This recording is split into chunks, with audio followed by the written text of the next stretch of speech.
Hello sir, నా పేరు Kodanda Rao. Sanjeev Reddy Nagar rape కేసులో ముద్దాయి నా కొడుకే సార్. ఏడాదిన్నరగా ఈ కేసు విచారణ జరుగుతుంది. నేను నా డబ్బు పలుకుబడి మొత్తం ఉపయోగించాను, సాక్షుల్ని కొనేశాను, మీడియాను మేనేజ్ చేశాను, అమ్మాయిని వాళ్ళ పేరెంట్స్ ని నోరెత్తకుండా చేశాను, నా కొడుక్కి బెయిల్ ఇప్పించాను. పోయిన వారం వాడు బెయిల్ మీద ఇంటికి తిరిగి వచ్చాడు సార్. ఫ్రెండ్స్ కలిసి బీర్ పార్టీకి అని బయటకు వెళ్ళాడు. నేను చాలా రోజుల తర్వాత హాయిగా ఇంట్లో నిద్రపోయాను. అర్ధరాత్రి ఇంటికి తిరిగి వచ్చాక నన్ను లేపి గట్టిగా కావలించుకొని అన్నాడు సార్, డాడ్, నీ సపోర్ట్ ఇలా ఉంటే ఎన్ని రేప్స్ అయినా చేసి తప్పించుకోగలను అని. నాకు అర్థం కాలేదు సార్. ఏం నువ్వు మాట్లాడుతుంది? Yes dad, I rape dad. ఒకటి కాదు, రెండు కాదు, 3 సార్లు చేశాడండి సార్.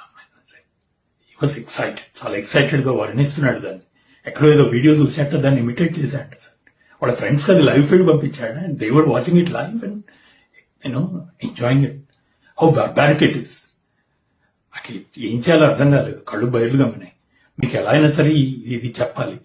అందుకే నా లాయర్ని కూడా కన్సల్ట్ చేయకుండా మీకు వీడియో రికార్డ్ చేసి డైరెక్ట్ పంపిస్తున్నాను సార్. ఇప్పుడు చెప్తున్నాను, నా కొడుకు రేపిస్ట్, వాడు అమ్మాయిని రేప్ చేశారు.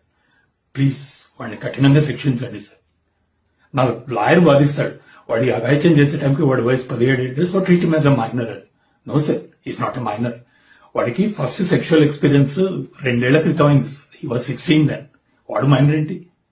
అండ్ ఆ అమ్మాయి వాడితో పాటు చిన్నప్పటి నుంచి కలిసి ఆడుకుని పెరిగి యూనో మొన్నటికి మొన్న వాడు కంబైన్ స్టడీస్ అంటే వాడితో పాటు అమాయకంగా నమ్మి ఇంటికి వచ్చింది సార్. అట్లాంటి అమ్మాయి మీద అత్యాచారం చేసినాడు వాడు మైనర్ ఏంటి సార్?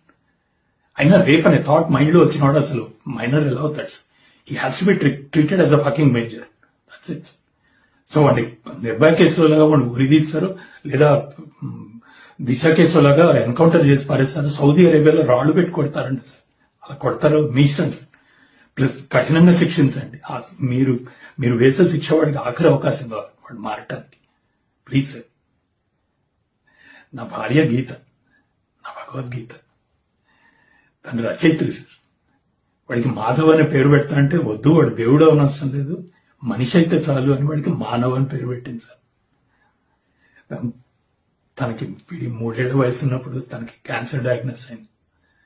చచ్చిపోతానని తెలిసి మా ఇద్దరిని ఒళ్ళో పడుకోబెట్టుకొని చెప్పింది సార్ నాతో, రామ్, వీడు చదువులో ఫెయిల్ అయినా పర్వాలేదు, ఆటల్లో ఫెయిల్ అయినా పర్వాలేదు, కానీ ఆలోచనలో ఫెయిల్ కాకుండా చూడాలి.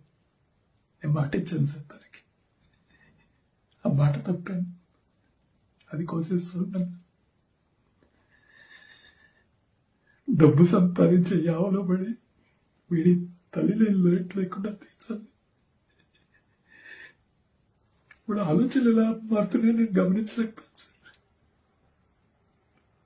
తనకి ఇచ్చిన మాట తప్ప ఇవాళ చచ్చిపోయింది.